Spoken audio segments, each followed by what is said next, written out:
how to publish a book using Fiverr services only without going broke. How do we do that? We're going to be talking about that in today's episode, so you're going to want to make sure that you stay tuned. Hey, I'm Dale L. Roberts, a best-selling author as well as self-publishing advocate who wants to show you how to publish books that sell. And of course, if you want that too, hit that subscribe button. And of course, visit me every Monday at 12 p.m. Eastern Daytime on twitch.tv/self-publish. And if you subscribe for free with your Amazon Prime, you'll get a few freebies in the process. Okay, full disclosure, please pay closest attention so that way I don't have anybody saying inside the comments, oh, he was just paid to do this video. Yes, okay, Fiverr was the sponsor for Self-Publishing with Dale. They are no longer the sponsors. This is not a sponsored video, but I am an affiliate for their program. So if you purchase anything through the link that I provide you, I will get a certain percentage of those sales, all right? It doesn't adversely affect your product, and I'm not gonna give you information and steer you towards something I wouldn't use myself or haven't already used myself. So now that we got the full disclosure out of the way, we can avoid all like the snarky comments and things like that, because I'm just gonna deliver some serious value here and show you exactly what I did throughout the whole process of putting this whole book together. And if you missed it, those of you inside the live chat here, there's actually a pinned comment, and those of you that are watching this on the replay, there's a pinned comment there as well. You can start at the very beginning of the series and watch it all the way through to get a little bit more context. So in any event, let's start it out with how to self-publish a book step by step. And I used Fiverr for a good majority of what I did here. However, could you use it for every single part of the process? Absolutely. It just depends on your discretionary budget. For me, I think that it comes down to, okay, some of these things I know like the back of my hand, so I just went ahead and did it. Fiverr wanted to kind of take care of the entire thing, but I said no. All I need is X, Y, and Z. The one thing they really had requested of me was they wanted to put together a portion of the video, and I'll tell you the part here as soon as we get to it. But they really insisted on that, and I was actually kind of relieved when we actually did it. All right, so let's start it out with step number one. Step one was the research. We had to kind of dive deep and figure out what was the niche that I was going to get into. Okay, can you order a service through Fiverr for doing the niche research for you in the keywords? Absolutely. I've known some people that have done that and with great success. Did I? No. And here's why. Honestly, you can just sit me down for about an hour and I'll bang out some stuff a lot faster than if I were to go ahead and order it and pay for it and get it sent to me and then I'll nitpick it. I'm so controlling when it comes to research that I honestly don't think I would have gotten the value out of it that I could have. So what I ended up using was Publisher Rocket. You may have heard me talk about that before. And at any rate, for Publisher Rocket, what I did was created, I sat down, I brainstormed some ideas. I thought about, okay, what am I going to do when it comes to, say, the niche I want? And I thought, okay, I really love how freelance writing is becoming so big. And I know some people and peers inside the industry that have had some success here. And so with this one, I was like, okay, why don't we do something around freelance writing? This is so fascinating. So all I did was I went into keyword research and I would just dig up, say, freelancing or freelance writing, and I would just search that up. And what I would do is I would go through and analyze each one of the keywords in here. And to kind of briefly summarize exactly what I ended up doing is I would look at the Amazon search volume. I want to make sure that it's over 100 searches per month. The next thing is I wanted to make sure the competition wasn't too stiff. I wanted to make sure it was below 50. So if we were to go back over to this screen share here, you'll notice there's a competitive score. This is pretty good, but you will notice though that the estimated searches per month is not so great. I don't like to see that below 100. I want to see it above that. If anything, I'd like to see as close to 1,000 as possible. And the next thing was estimated monthly earnings. And I would like to see that above 100. 500 makes my day just a little bit more. It's proof of concept that people are in there buying those things. Alrighty, so I identified the winning keywords. And I also wanted to find some exact matches. And one of the things that I ran into was just, there wasn't a lot of keywords in this that were just dominating. So if you're watching this right now and you're going, oh, I'm going to go ahead and put some books together on freelance writing and ghostwriting and think, and stick around to the end here because you're going to find out why, any rate. So that was the full research process. Let me share with you what I got for keywords.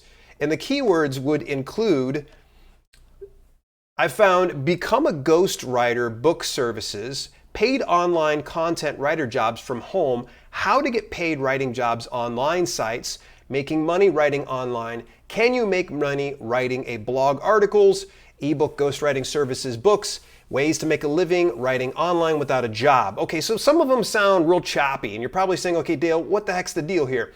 So I found some good keywords, some with some good value that had overlap. And what I did was I took some of them and I married them together to put them into the 7 keyword slots.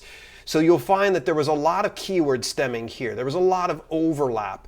The one and only specific keyword, making money writing online, was pretty good at the time. Now you go back and you read it, you look at it now, it's not so valuable as it was then. So maybe I got to tweak these keywords somewhere about another 90 days out is what I'm thinking. But this is how I was able to break down each and every single one of these keywords, create the overlap. Ideally, you'll want to get an exact keyword match, at least 2 to 3 of your 7 slots, because that's a surefire way of telling Amazon algorithm, hey, this is exactly what my book is about. So I like to use a little bit of the keyword stemming on this one. This is completely your call. I learned through an article by Dave Chesson on the Kindlepreneur about using those 7 keyword slots. Highly recommend you go take a look at it. Very good. I think I've actually got a link in the description below, but if it's not there, you can simply just go ahead and Google that up. Alrighty. So that was the research. I got everything put together. I'm going to share the categories in a little bit because there's a little bit more context involved that I want to kind of share about the categories, but we're going to save that to the publishing portion of everything. All right, so the next step was step number 2. We had to see about outlining and writing the actual content. So when it comes to outlining, what I simply did was, since I already did the research, I generally knew the things I wanted, especially based on the keywords that I pulled in there. So I wanted to make sure I addressed each one of those keywords within the content of the book. So I put together the outline, and by the way, we're going to breeze right by it because I have an entire video about how to outline. There's no sense in me regurgitating all the same stuff to you. I put it all together and I did it. Now, can you order as a service on Fiverr? Yes. Did I? No. Why? I'm a control freak. I wanted to have specifically my outline the way it was so it would embody all of the keywords that I placed inside this specific book. That way when people searched it up, it made sense. It validated their search. When they read it, they weren't disappointed. So that's why I went with that. Now, if you're the type of person, you're time strapped, but you got a little bit of cash, you can hire someone to do it for you, give them the keywords and say, hey, I need you to outline a book for me, put this all together. All right, so time for writing though. This is the part that when Fiverr and I were kind of discussing the whole sponsorship and working on the video series, they really insisted. They're like, dude, you got to try out the ghostwriting services. Now, I'm going to tell you what I told them.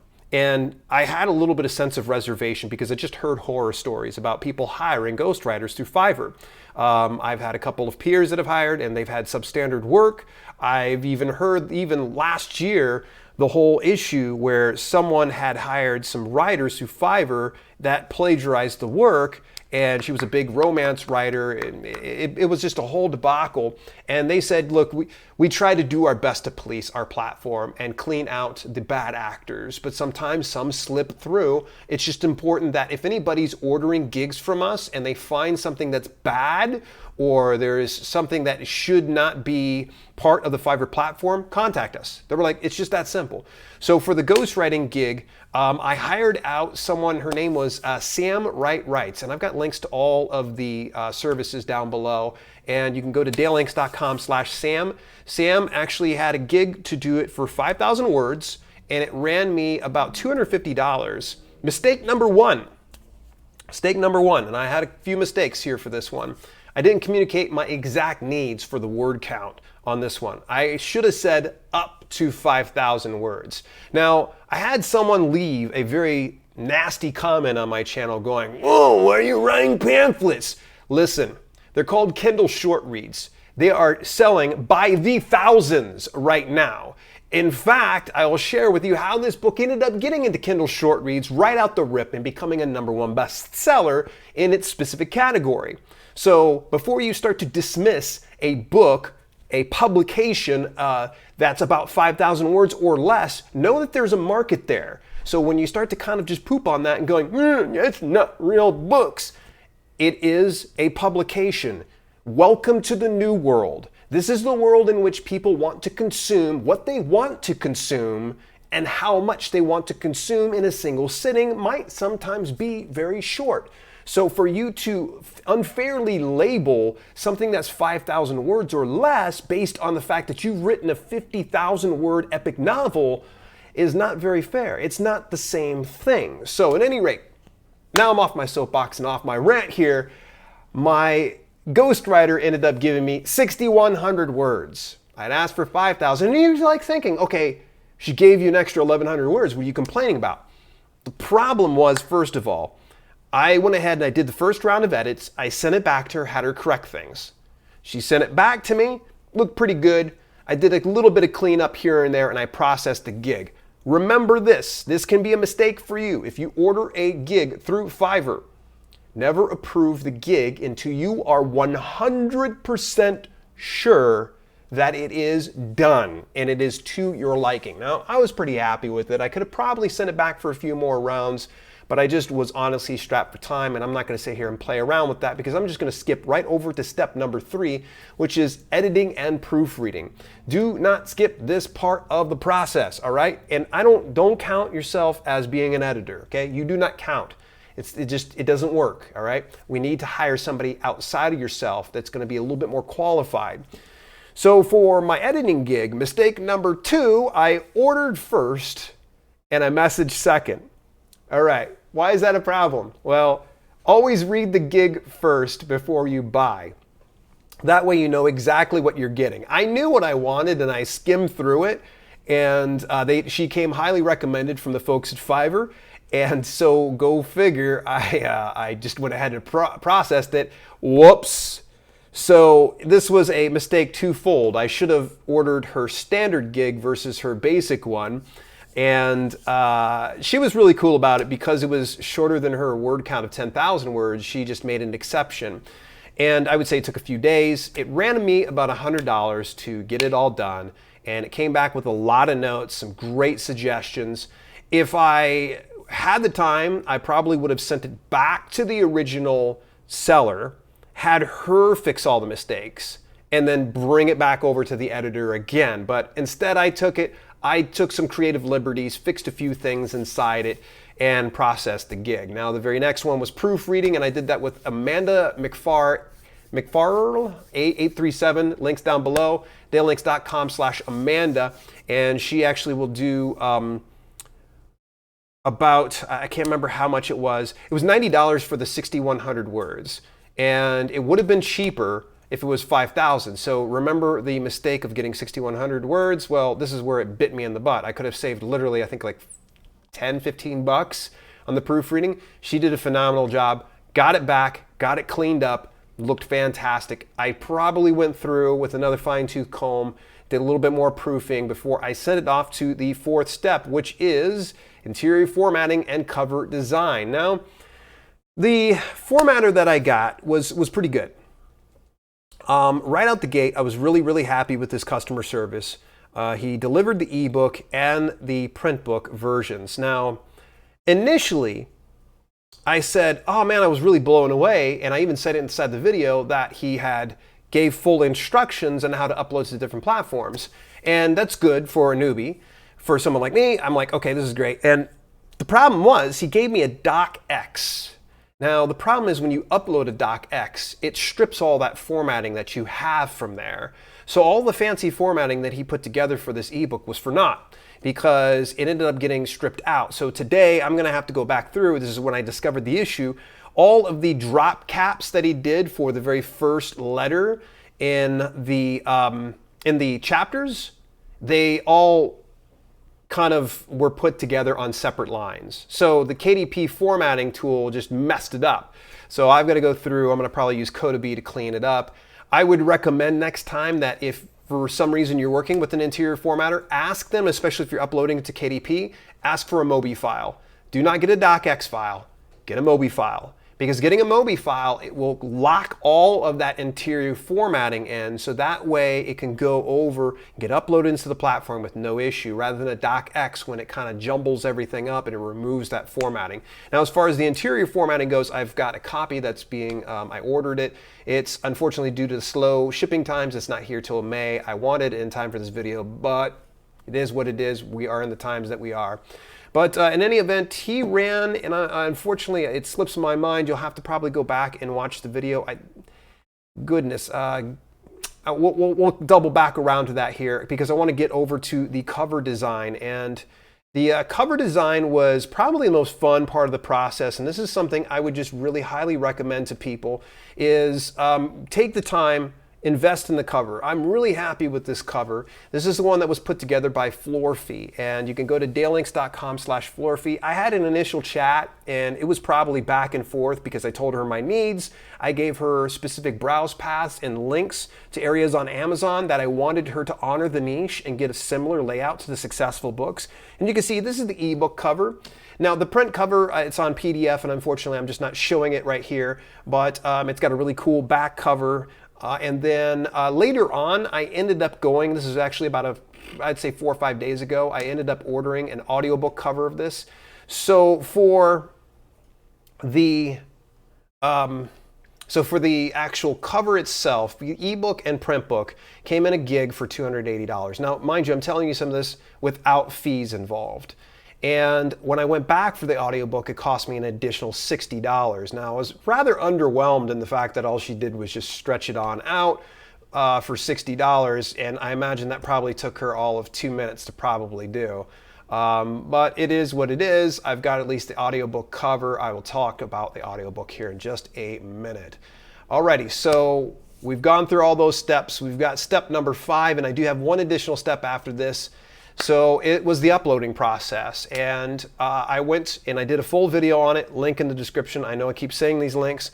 How to self-publish a book step by step on KDP in 10 minutes. Believe it or not, the video is about 7 minutes, 30 seconds long, I think, and the actual upload process is about 5 minutes, 19 seconds for both ebook and print book. So I show you all of those things involved. As soon as I had uploaded it, and it was actually published within, I think, 6 hours, or it was actually a few hours for ebook, and it was the 12 hours for the print book. As soon as they contacted me, I already had things kind of put together to where I had all the browse paths ready to go. So here's where I told you I was going to tell you about the categories. Now remember, you can have upwards of 10 categories per ebook and print book. So I went through and I used Rocket again to find specific browse paths that were relevant to this particular publication. And then I also looked at, and it seemed like I got a purchase right out the door. I would say within the first 24 hours, I had one purchase in UK, one purchase in Germany. And then I think there was page reads right the next day. So then it put in this automatic browse path of books, business and money, skills, business writing. And see, I wanted my Kindle ebook and just Kindle store rather than inside the bookstore. So I got a hold of them and I told them, hey, please add my book to these browse paths and remove this one. Now, there was no sales of the print book yet, so I was able to just go, hey, add these these to the print book. So can you, again, this is another instance of, can you get someone to do this on Fiverr? Probably, I would say dig deep into the Fiverr ebook and bookstore. There might be someone who will find categories for you to place on that. Ask around on there. It really is not too difficult. In fact, this is probably perfect time to go ahead and bring up how to actually go ahead and utilize the Fiverr ebook and bookstore. And I'm just going to go through this just super briefly. You just head over to dalelinks.com/Fiverr, okay? And it's going to take you over into the ebook and bookstore. and you're going to find the specific type of service that you want to. So let's just say, for instance, that I want to get a book blurb put together, which, by the way, that was something I should have hired on. I ended up doing it myself. And let's say that we want it specific to our niche. It's a book about, we'll say, business. We'll hit apply. It'll pull all the gigs up that are relevant to us, and then we can go ahead and take a look at this and see if this is going to be something that's relevant to us, read through that specific gig. Okay, so simple enough, right? Okay, so what comes next? That's a good question, right? What's next? To be honest with you, going into this was really something that I was doing for you, the viewers. Fiverr honestly took care of all the financial responsibilities. They honestly gave me some great directions. They gave me options for each one of these services, and they even gave me the liberty to choose even more. So, but I really wanted to kind of show you the things that I feel is just necessary to cover. So you could go through A to Z, everything using Fiverr. I would recommend pick and choose some of the things that you are strongest at, and the things that you're weakest at, you hire out for. So for me, with this particular project, could I use the additional services with Fiverr? Absolutely. Will I? Probably not. This is published, and I'm pretty much going to go ahead and just let it collect, passively. Probably put a little bit of work into it. I've already got some Amazon ads running into the black right now, so that's kind of nice. It's going slow, but that's to be expected when it comes to Amazon ads, and especially since right now I'm doing some research ads, and it's only about a couple weeks in. So I'm already happy that it's functioning in the black. Now the next thing is I'm planning on publishing the audiobook version of it across 4 platforms. Stay tuned to this channel because I'm actually going to have a full video showing you how, I'm showing you how to publish it on ACX, Audiobook Creation Exchange, over to Findaway Voices, over to Publish Drive, and over to Listen Up. So I'm going to show you 4 platforms. I'm going to try to do that within 10 minutes. We'll see if I can do that speed run there, but I'm going to show how to do that. So that's when this book is going to show up again. I've already got the audiobook content recorded. Thank you very much to Kevin McGuire for the help on that one. But beyond that, I got really no real plans. I'm just going to probably use some Amazon ads. I'm not going to really do any other things. Now, if this was something I would be taking seriously, if this was a brand that I really wanted to take off, I would focus on this. First of all, build out a brand. I would probably release about 1 asset per month. Since it's a nonfiction book, I think it's very realistic for us to do that maximum. Maybe I would say 4 to 6 books within the course of a year. So it's, 1 book every quarter. And I would try to focus on gathering reviews. So I'd reach out to different, services. You have some that are like Kirkus or something that's like a reader's favorite that gives you free ones. You've got various ones that you can get reviews on. And the next thing I would do is I would focus on email newsletter swaps within this niche. And there are a lot of authors within this niche. What I would end up doing is I'd purchase all of the books inside my specific category and my niche. I would find contact information. I would read all the books. I would contact those people, let them know, hey, I'm the author of XYZ, and I would love to see if we can collaborate on some email newsletter swaps. What do you think? And you'd be amazed at how much success that you would get through that. So that is the full behind the curtain look at what I did with Fiverr. It was fantastic working with the folks at Fiverr. Believe it or not, this is actually the second time that Fiverr and I have actually talked shop. We had actually were going to work on, back last year, they were building out a Fiverr Learn platform, and it's a course hosting platform. But unfortunately, just stars didn't align, and I had to turn them down on that offer. They came back to the table showing this ebook and bookstore, and this definitely really got my interest. And when they were willing to share so much with you guys and with me, I said, let's make this on happen. So if you got questions, concerns, comments, please drop them inside the comments. Any questions you might have about this book, I'd be happy to answer it. If you have not watched the entire How to Self-Publish a Book series in 2020, you're going to want to make sure you click this very next video. It's going to take you over into the research portion, and it's going to start to walk you through the entire process of how to self-publish a book in 2020, give you deeper insights about what we talked about today. So I'll see you in the next video. Take care, folks.